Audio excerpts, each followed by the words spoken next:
Hello नमस्कार बच्चों, स्वागत है आप सभी लोगों का आपके अपने उत्कर्ष प्लेटफॉर्म पे। मैं आलोक आप सभी लोगों के सामने आज हाजिर हूं एक बहुत ही अच्छी वैकेंसी को लेकर के। जो भी बच्चे हैं जो बायोलॉजी, केमिस्ट्री, बॉटनी, जूलॉजी इन सब चीज़ों से इन्होंने अपने कोर्सेज को कंप्लीट किया है, उनके लिए बहुत ही बढ़िया वैकेंसी जो है वो आई है। और अब तक की जो है वो सबसे अधिक रिक्तियां, सबसे अधिक वैकेंसी इसमें आई हुई है।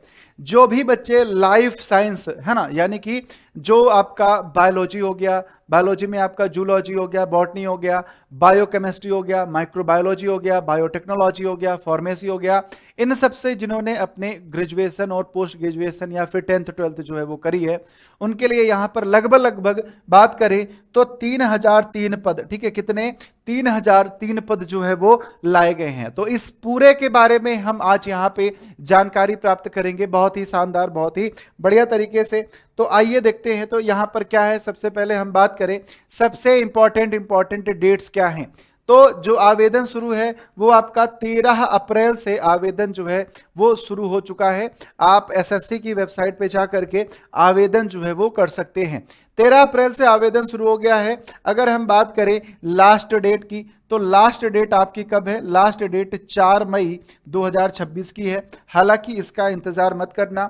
अगर आपको फॉर्म में कुछ सुधार करना है, आपने कुछ गलत भर दिया है, तो उसके लिए जो विंडो है वो 11 से 13 मई को ओपन रहेगी। कब तक? 11 से 13 मई को ओपन रहेगी। और इसकी जो परीक्षा है वो संभावित रूप से जून या फिर जुलाई में जाकर के हो सकती है।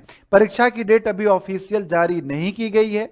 अब अगर आप यहां पर बात करें आवेदन शुल्क की, कि आपसे जो फीस ली जाएगी वो कितनी है, तो जो सामान्य वर्ग के विद्यार्थी हैं उनसे 100 रुपए जो है वो शुल्क लिया जा रहा है।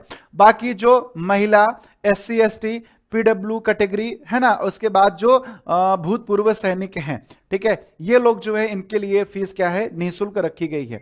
साथ ही अगर आप बात करें यहां पर संशोधन शुल्क की, तो जो संशोधन करना है, संशोधन शुल्क आपकी पहली बार अगर आप संशोधन करते हैं तो वो 200 है, और दूसरी बार अगर आप अपने ही फॉर्म में संशोधन करते हैं तो वो बढ़ करके 500 हो जाएगी। तो सबसे इंपॉर्टेंट ये है कि फॉर्म को आप बहुत ही सावधानी से फिल करिएगा, क्योंकि जितना आपके फॉर्म की फीस है उससे डबल और 2 गुना और 5 गुना ज्यादा आपके संशोधन की फीस हो जाती है। इसके साथ ही अगर हम बात करें कि शैक्षणिक योग्यता क्या है, कौन कौन लोग इस पर अप्लाई कर सकते हैं, आवेदन कर सकते हैं, तो सबसे अगर हम पहले बात करें 10th पास के लिए, ठीक है, 10th पास के लिए कौन कौन सी हैं, तो 2 पोस्ट हैं। एक है फील्ड कम लेबोरेटरी अटेंडेंट की, और एक है लैब अटेंडेंट की। 2 पद हैं। इस पर 10th वाले जो बच्चे हैं जो 10th पास हैं वो आवेदन कर सकते हैं। 12th पास के लिए यहां पर आपके लिए क्या हो जाएगा, लेबोरेटरी असिस्टेंट का जो पद है इसके लिए आप अप्लाई कर सकते हैं। अगर आपने 12वीं में फिजिक्स या फिर केमिस्ट्री में आपने 12वीं करी है, यानी कि फिजिक्स केमिस्ट्री आपकी अगर रही है तो आप अप्लाई कर सकते हैं। इसके साथ ही अगर हम यहां पर बात करें, आपने अगर BSc या फिर MSc ग्रेजुएशन या फिर मास्टर्स किया है, ठीक है, तो आप senior scientific assistant, research assistant, botanical या फिर जूलॉजिकल असिस्टेंट के लिए आवेदन कर सकते हैं। और इनके जो वेतन है वो भी इसी के अकॉर्डिंग बढ़ते हुए क्रम में हो जाते हैं। इसके साथ अगर अब आप आगे बढ़ें और आगे आप देखेंगे, ठीक है, आगे आप देखेंगे तो SSC ने पूरे भारत पे, ठीक है, इसके विभिन्न क्षेत्रों पर यह आवेदन जो है वो मांगा है। इसमें जो प्रमुख पद हैं वो मैंने आपको बेसिकली बता दिए हैं। 10th के लिए क्या है, 12th के लिए क्या है, और मैट्रिकुलेशन के लिए क्या हो जाएगा, ठीक है, 10th 12th, और आप ग्रेजुएशन और पोस्ट ग्रेजुएशन के लिए जो पद है, यानी कि laboratory assistant, assistant senior scientific assistant जो है, टेक्निकल असिस्टेंट हैं, रिसर्च असिस्टेंट हैं, ये सारे पद जो है वो निकाले गए हैं। आप इसके अंतर्गत गृह मंत्रालय, भारतीय वनस्पति सर्वेक्षण, प्राणी उद्यान, फॉरेंसिक विज्ञान, इसमें सब में जाकर के नौकरियां करेंगे। अगर हम बात करें आवेदन की प्रक्रिया की, तो आप ssc.gov.in पर जाएंगे, आप अपना OTR करेंगे, और OTR करने के बाद आप अपनी पसंदीदा जो पोस्ट कोड है उसके लिए आप अपना फॉर्म भर सकते हैं। क्लियर है? तीनों के लिए अलग अलग फॉर्म है।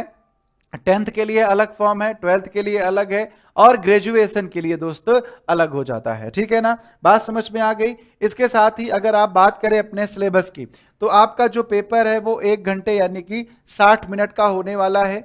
कुल इसमें आपके 100 प्रश्न रहेंगे 200 अंक के लिए। ठीक है, कुल आपके 100 प्रश्न 200 अंक के लिए रहेंगे, जिसमें 25-25 के खंड में बांटा गया है। जीएस जो आपका है वो 25 प्रश्न हो जाता है। सामान्य जागरूकता जो है आपका, सॉरी, रीजनिंग 25, इसके बाद जीएस आपका 25, इसमें करंट अफेयर भी है। मैथ आपका 25 और 25 नंबर की इंग्लिश, यानी कि 100 क्वेश्चन टोटल आपसे पूछे जाने वाले हैं। क्लियर है। अब इसमें अगर बात करें तो आपका जो माइनस मार्किंग है ना, हर गलत उत्तर पर 0.50 है ना, यानी कि आपका 1/4 एक तरह से देखा जाए, है ना, 2 नंबर का एक क्वेश्चन है तो 0.50 आपका माइनस मार्किंग भी यहां पर है। तो पेपर को आप लोग बहुत ही सावधानी से यहां सॉल्व करेंगे। इसके साथ अगर हम बात करें परीक्षा के स्तर की, ठीक है, तो देखो परीक्षा का स्तर क्या होगा। अगर आप 10वीं और 12वीं के लिए अप्लाई करते हैं तो आपको जो स्तर होगा वो थोड़ा सा नीचे देखने को मिलेगा। लेकिन अगर आप यहां पर बीएससी एमएससी यानी कि ग्रेजुएशन और पोस्ट ग्रेजुएशन वाले पदों के लिए अप्लाई करते हैं तो यहां पर जो स्तर है वो आपको उठा हुआ हाई लेवल पे सवाल जो है वो मिलेंगे।